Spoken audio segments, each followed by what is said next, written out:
بسم اللہ الرحمن الرحیم۔ سائنس کی نظر میں تدفین کے ایک دن بعد یعنی ٹھیک 24 گھنٹے بعد انسان کی آنتوں میں ایسے کیڑوں کا گروہ سرگرم عمل ہو جاتا ہے جو مردے کے پخانہ کے راستے سے نکلنا شروع ہو جاتا ہے۔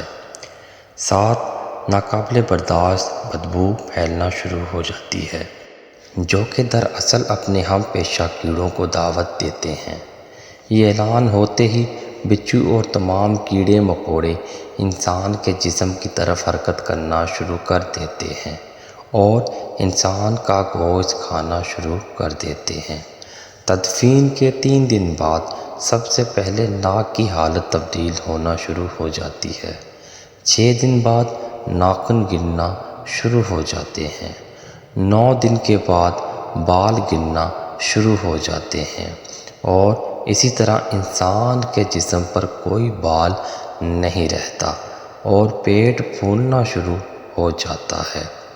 17 دن بعد پیٹ پھٹ جاتا ہے اور دیگر اجزاء باہر آنا شروع ہو جاتے ہیں۔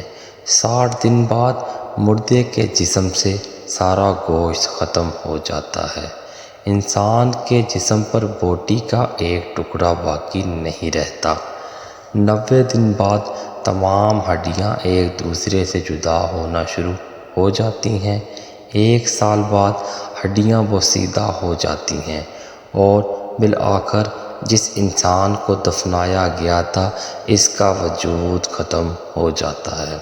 تو میرے دوستو، غرور، تکبر، حرص، لالچ، گھمنڈ، دشمنی، حسد، بغض، جلن، عزت، وقار، نام، عہدہ، بادشاہی، یہ سب کہاں جاتا ہے؟